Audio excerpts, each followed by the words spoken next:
Ucrania inquieta a Europa con una nueva advertencia sobre la principal central nuclear del continente. El operador de energía estatal de Ucrania advirtió del riesgo de fuga radiactiva inminente en la planta de Zaporizhia bajo ocupación rusa. Vamos en breve por más detalles. Soy Jenny Pérez, aquí en Berlín. Destacamos. Ucrania asegura que los reiterados bombardeos rusos han dañado la central nuclear de Zaporizhia. Moscú también acusó a Kiev de bombardear las instalaciones. Se espera que en los próximos días lleguen al lugar inspectores del Organismo Internacional Atómico. El Papa Francisco nombra 20 nuevos cardenales con la mirada puesta en su futura sucesión. 4 de los prelados son latinoamericanos, entre ellos el primero de Paraguay. Ampliamos desde Roma. Y Chile vive el último fin de semana de campaña antes del referendo de salida para el texto de la nueva Constitución. El país se enfrenta a la elección más significativa de su reciente historia democrática. Las encuestas están prohibidas.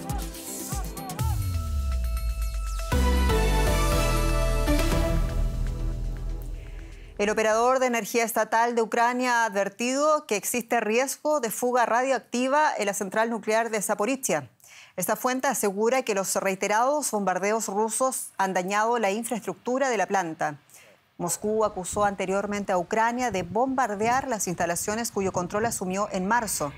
La advertencia se produce después de que la central nuclear fuera desconectada temporalmente de la red esta semana, lo que provocó apagones regionales.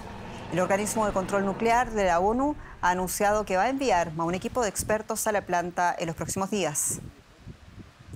Y más temprano, el periodista de Deutsche Welle, Matthias Böllinger, nos informaba sobre la situación de seguridad en torno a la planta de Zaporizhia. Escuchemos. Lamentablemente tenemos que asumir que es muy peligrosa. No tenemos información confiable, pero lo que escuchamos de la planta en los canales aquí en Ucrania, de parte de gente que trabaja o se encuentra allí y se comunica con las autoridades aquí en el lado ucraniano, es que las autoridades energéticas ucranianas apuntan a una situación muy caótica en esta planta. Sabemos que allí se guarda mucho equipamiento militar ruso. Rusia ha usado esta planta como base para disparar desde allí a posiciones ucranianas. Es, por supuesto, una situación muy preocupante. Necesitaríamos que alguien fuera allí a chequear cómo está la situación en la zona. Alguien como la Autoridad Internacional de Energía Atómica. Una misión que se ha planeado. Esto nos daría más claridad sobre qué tan peligrosa es la situación realmente. Por ahora tenemos que asumir que es crítica.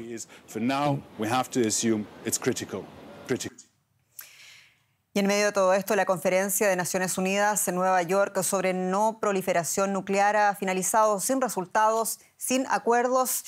Tras 4 semanas de negociaciones, Rusia bloqueó la declaración final del encuentro por divergencias sobre el texto que incluía referencias al control ruso de la central nuclear ucraniana de Zaporizhia.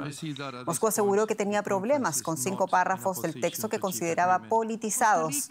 El documento expresaba preocupación por las actividades militares en torno a las centrales ucranianas y la pérdida del control de Kiev sobre las mismas. Este sábado, el Papa Francisco invistió a 20 cardenales en una ceremonia celebrada en el Vaticano.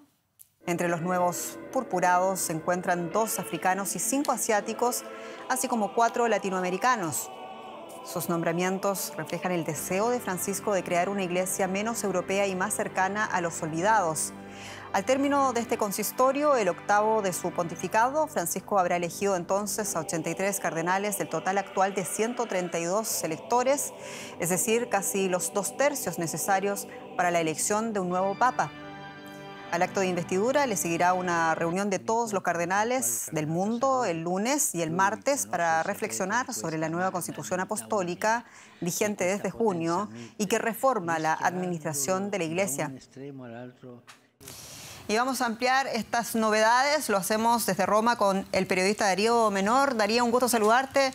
Y decíamos nuevos 20 cardenales, 16 de ellos con derecho a votar en el cónclave que designará al sucesor también de Francisco. ¿Cómo valoras estos nombramientos? ¿También se puede interpretar como un guiño especial a Sudamérica?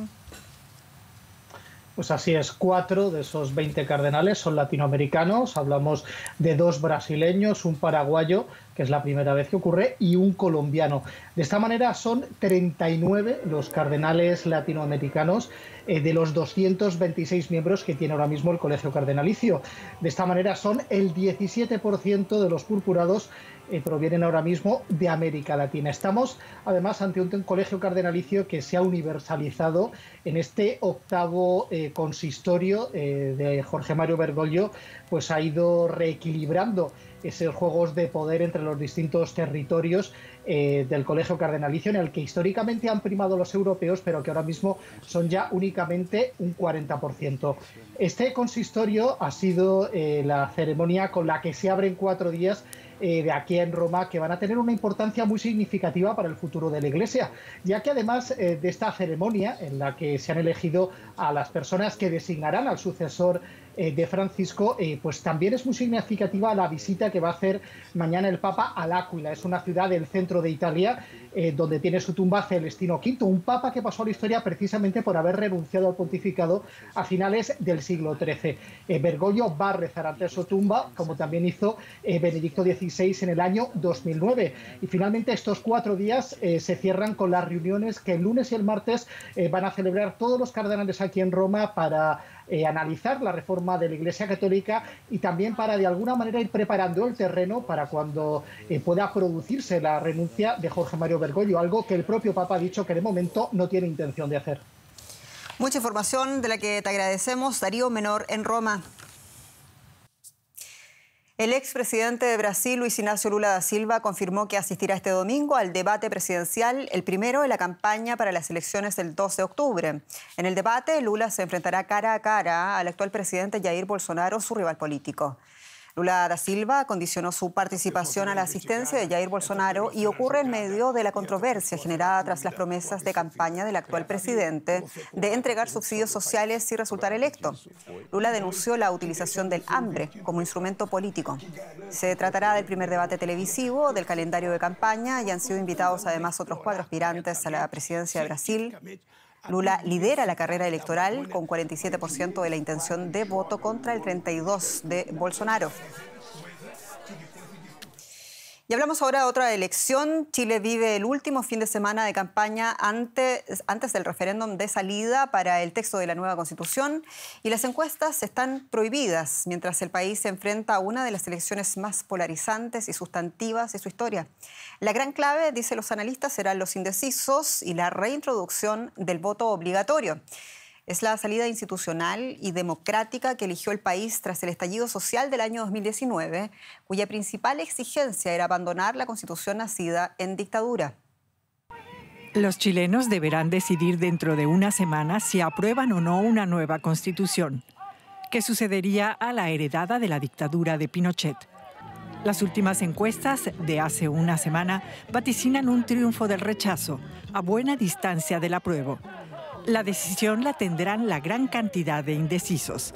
Es la primera convocatoria desde 2012 en la que el voto será obligatorio, con multas a quien no concurra a las urnas. El texto fue entregado desde hace semanas a la ciudadanía. Me parece súper bueno que entreguen la Constitución, que uno se pueda informar para votar. Me parece súper bien. No, es harta fake news, pero con el librito ahora que me acaban de entregar ahí me voy a asegurar más. Se supone que si la recibo aquí es la que corresponde, no como hay unas que dicen que están saliendo la están haciendo la medida de otro. Entonces esta es la que está entregando el gobierno, se supone que es la original, la legal. La propuesta rompe moldes. Es la primera en el mundo redactada por una convención paritaria entre hombres y mujeres y tiene un marcado sello feminista que recoge los reclamos de las protestas ciudadanas de 2019. Un Estado social de derecho, ecologista y plurinacional, pero con aspectos en los que hay dudas, como la desaparición del Senado de 200 años de historia. Dependemos en esta votación de los votos decisivos de las mujeres y de la juventud popular, que desde todos los sectores ya salió a derrotar a la extrema derecha en la última presidencial y que tenemos la confianza de que sabrá hacer lo mismo en el próximo plebiscito. La inclinación de la izquierda por el apruebo es tan clara como la que tiene la derecha por el rechazo. El centro está dividido y buena parte de este se mantiene en la duda. Pase lo que pase, el proceso hacia una nueva constitución en Chile será un largo y arduo camino. Chile en un momento tan histórico como crítico para su futuro democrático, y vamos a ampliar los detalles en Santiago de Chile con mi colega el periodista Mauricio Bustamante. Mauricio, muy bienvenido. Las encuestas están prohibidas, Mauricio, en Chile, y no te voy a preguntar por los porcentajes de apoyos, pero sí por el factor de los indecisos y del voto que vuelve a ser obligatorio en el país. ¿Cuál podría ser entonces el escenario? Una gran pregunta. La verdad es que, claro, hace una semana ya no conocemos resultados de encuestas, están restringidas los últimos 15 días antes de la elección, y la gran duda es cuántas personas van a ir a votar. Como lo veíamos recién, por primera vez desde el año 2012, cuando el voto dejó de ser obligatorio en Chile, había inscripción automática y voto obligatorio. Desde hace 10 años la inscripción es automática y el voto voluntario, pero en el plebiscito del próximo domingo, por primera vez después de 10 años, el voto pasa a ser obligatorio, y quien no concurra a votar se arriesga una multa aproximadamente de unos 200 euros. Ahora bien, no se sabe, pese a la obligatoriedad, cuánta gente de los 15 millones de inscritos van a ir efectivamente a votar. El Servicio Electoral estima que poco más de 10, 11 millones de personas, y entre los indecisos está la gran duda. Efectivamente, las últimas encuestas daban por ganadora a la opción rechazo, pero lo que no se sabe es la gran cantidad de gente que hemos visto en las calles este fin de semana apoyando particularmente la opción apruebo, si van a lograr ser determinantes para dar vuelta el resultado que anticipaban justamente esas elecciones, y donde las mujeres y los jóvenes podrían jugar un rol decisivo. Mauricio, ¿cuál es la hoja de ruta en caso de que gane una u otra alternativa? Hablemos, por favor, de los pactos políticos para posibles reformas y también de la posibilidad incluso de tener que convocar a una nueva asamblea constituyente.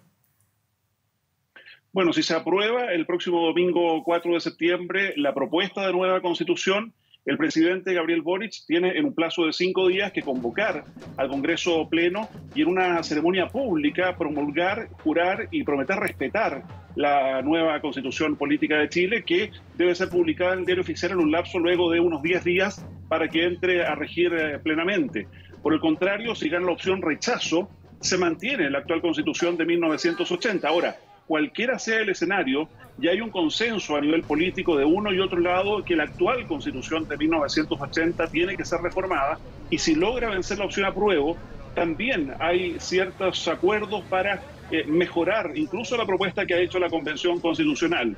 Efectivamente, la izquierda está por el apruebo mayoritariamente y han diseñado una hoja de ruta para generar ciertas perfecciones. En el caso de la derecha, que mayoritariamente está por la opción rechazo, más algunos sectores de la democracia cristiana, no hay claridad respecto de cuáles son exactamente los puntos que desean reformar si es que triunfa esa opción y sigue rigiendo la Constitución del 80. Ahora, el presidente Boric ha dicho de todas maneras que la opción de la ciudadanía hace ya más de 2 años, a través también de un plebiscito, fue dejar de lado, dejar atrás la Constitución de Pinochet, y por lo mismo es probable que incluso se cite a una nueva convención constitucional para redactar un nuevo texto.